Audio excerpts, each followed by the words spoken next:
la victoire sur l'ennemi et tu prends vraiment le dessus sur le diable. Alléluia. Amen. Mais toutefois que tu arrêtes de prier, l'ennemi prend le dessus sur toi.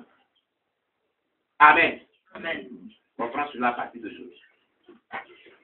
Et je crois bien le 6e point, ne pas prier, soyons clairs, c'est notre destruction assurée. Si tu ne pries pas, le diable te détruit. Il faut être sûr que le diable va te détruire.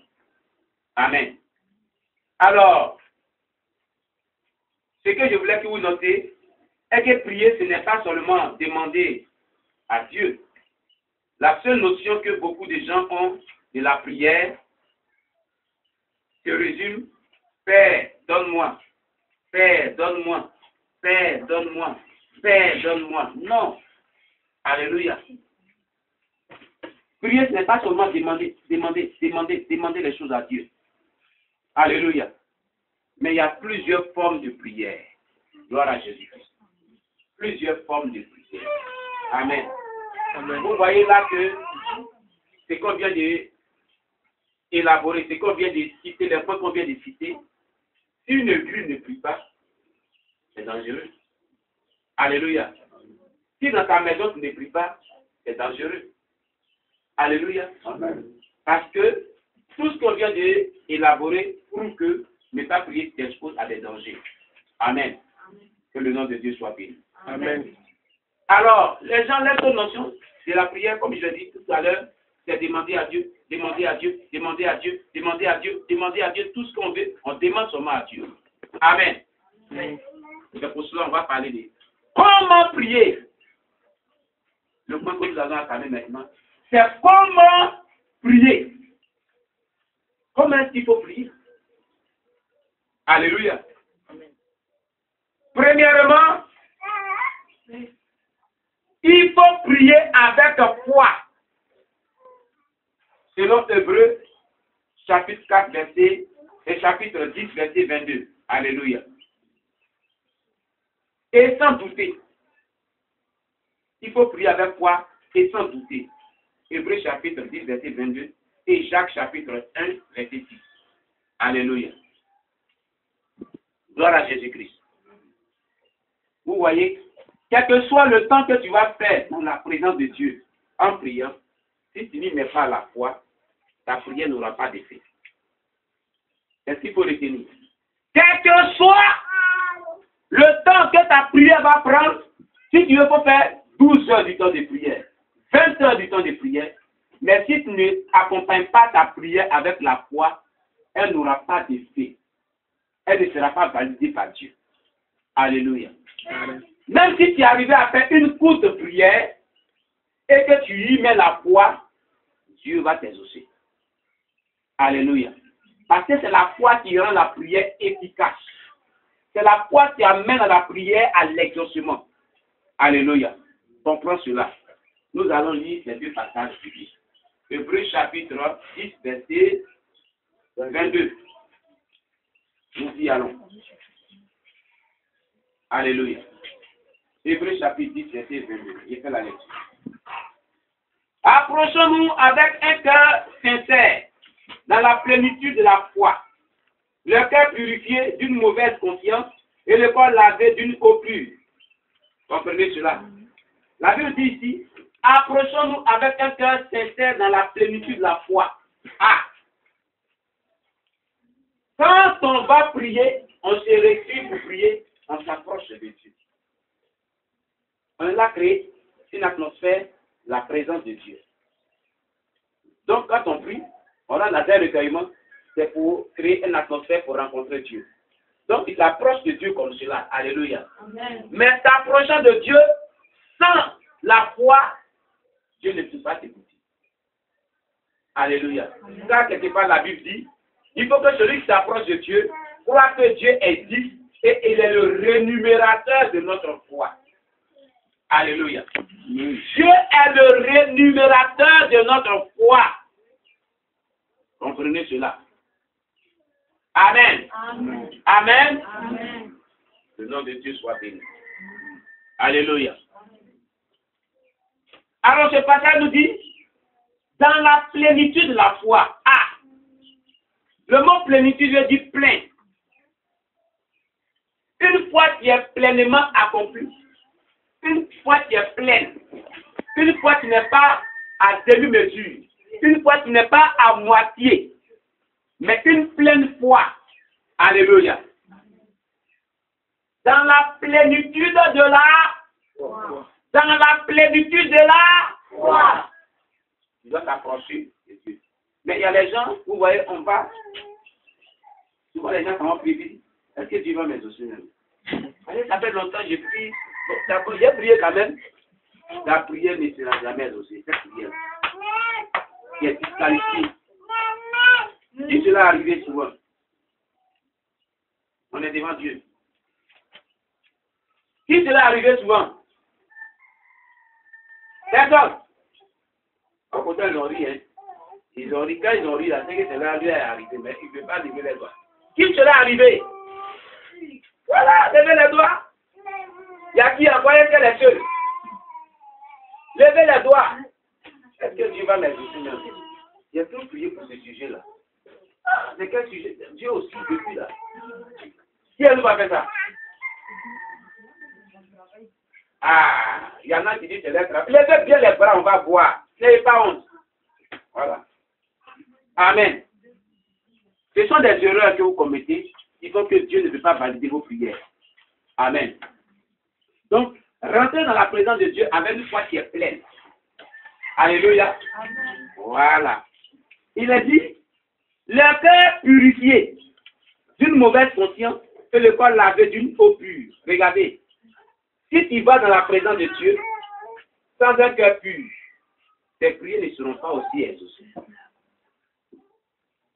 Parce que la Bible dit que c'est au-dedans du cœur que vient ce qui souille l'homme. C'est ce que Jésus a dit. Alléluia. Donc si ton cœur n'est pas lavé dans le sang de Jésus, que tu vas dans la présence de Dieu, Dieu ne t'exauce pas. Car Jean chapitre 9, verset 31 dit, nous savons que Dieu n'exauce point les pécheurs, mais celui qui l'honore et qui fait sa volonté, c'est celui-là que Dieu exauce. Le but des prières qu'on adresse à Dieu, c'est pour aboutir à un exaucement. Alléluia. Alléluia. Amen. Oh! Les gens viennent dans la présence de Dieu pour prier Dieu, et puis ils sont détenus par des liens de péché, par des pensées qui sont impures, le corps n'est pas lavé par l'eau pure de Dieu qui est le sang de Jésus-Christ. Comment est-ce que tu seras exaucé? C'est pour cela que beaucoup de prières ne sont pas exaucées. Amen.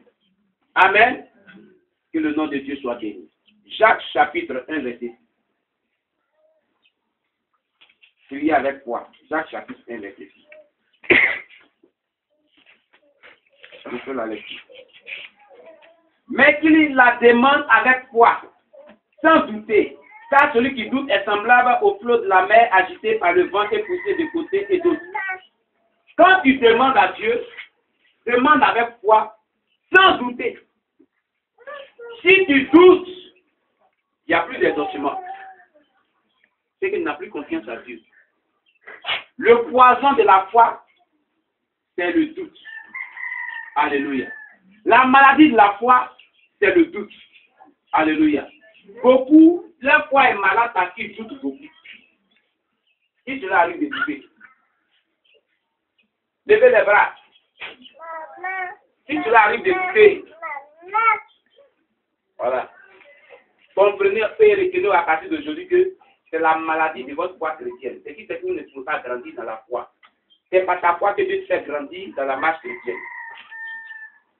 À force de pouvoir triompher de certaines choses par la foi, qui grandit d'échelon dans la marche chrétienne. Alléluia. Qui évolue, qui atteint la maturité spirituelle. Amen. Gloire à Jésus-Christ.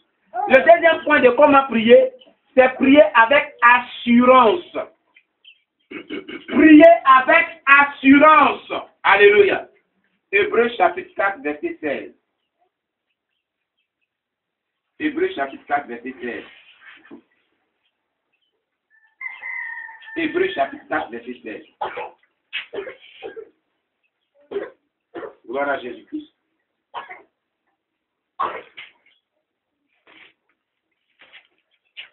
Une personne va nous faire la lecture. Celui qui a la page va nous faire la lecture. Hébreux chapitre 4, verset 16.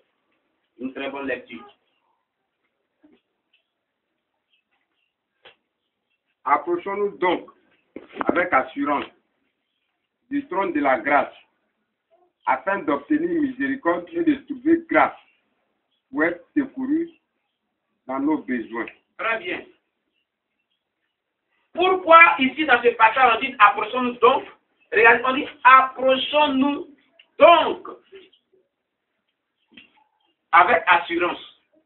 Ça veut dire que ceux dont on parlait ici là, ils ne s'approchaient pas de Dieu, dans la présence de Dieu avec assurance. Et ils se plaignent. Pourquoi vous plaignez? Non, approchez-vous donc avec assurance si vous voulez avoir des bonnes choses avec Dieu. C'est ce que ça veut dire.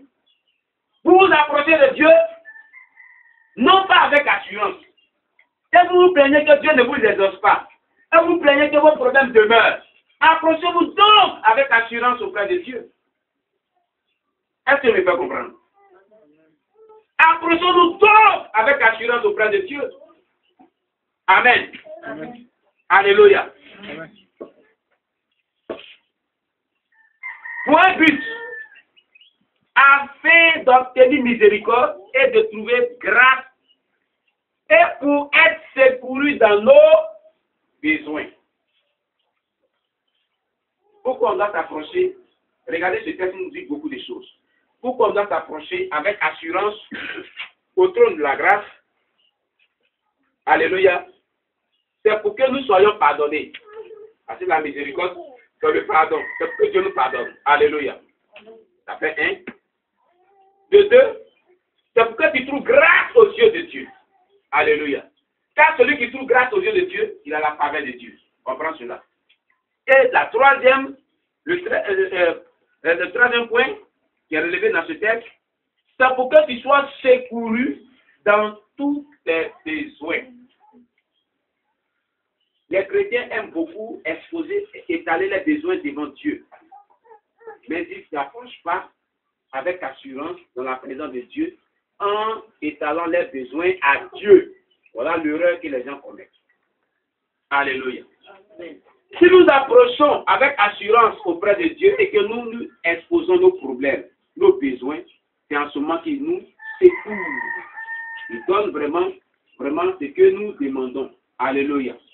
Alléluia. Amen. Alléluia. Amen. Maintenant, que veut dire assurance? C'est ce qu'il faut comprendre. C'est ce qu'il faut comprendre. Prier avec assurance, c'est quoi? C'est prier avec une fermeté. C'est-à-dire que une foi qui est ferme. Alléluia. Je sais que la prière que j'adresse à Dieu là, il donne, il va m'exaucer. Je suis tranquillisé dans ma conscience. Je sais que ce qu'il a demandé, c'est sûr que je vais l'obtenir. Alléluia. Amen. Je vous donne un exemple très pratique. Quand tu prends ton argent, tu seras épargné dans une banque. Quand tu mets ça dans la banque, tu as mis ça en lieu, il faut dire avec force.